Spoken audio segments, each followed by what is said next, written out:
Welcome to the Advocate for Environment curriculum, which aims to equip young people with the skills that are helping them in playing an active role in improving the environment. In this module, you will learn about the human impact on the environment and find suggestions about how you or your group can take action in environmental protection, not only by creating direct impact on changing behaviours and attitudes, but possibly by influencing parents, relatives and friends. You will also learn how to calculate your ecological footprint, which is a measurement of a person's consumption in CO2 emissions. So why are we talking about protecting the environment? Well, think of it this way. All of us have influenced the environment for thousands of years.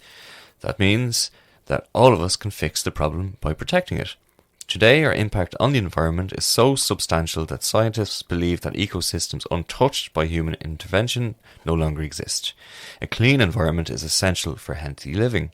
For instance, air pollution can cause respiratory diseases and cancer, and water pollution can lead to typhoid and diarrheal diseases.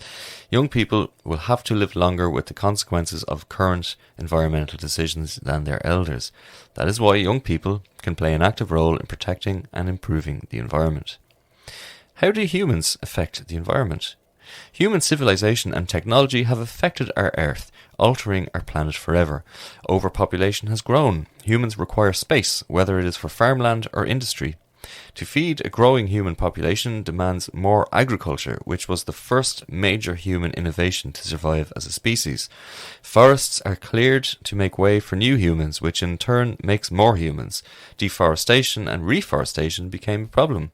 Without enough trees to filter the air, CO2 levels increase. The use of fossil fuels results in copious amounts of CO2 in the air, threatening the extinction of thousands of species, which adds to the effect that forest depletion already has.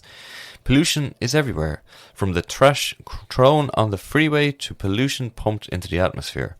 Global warming has a massive impact on the environment, and climate change is closely connected to the historical development of industry and technology. Why do we need to know our ecological footprint? Many of our daily activities, such as using electricity, driving a car, or disposing of waste, cause greenhouse gas emissions. Together, these emissions make up a household's carbon footprint. Ecological footprints are measurements of a person's consumption. We are absorbing about 157% of the natural resources on the planet, meaning that we need an earth and a half to maintain our ecological footprint. To preserve our remaining resources, we need to reduce our consumption. Find a footprint calculator and measure your carbon footprint. Once you locate an eco-footprint calculator, it will ask you for your eating, driving, travelling and energy using habits. Be as honest and factual as you can. All of these factors are added into a formula that will give you an approximate calculation of how many resources you use on an annual basis.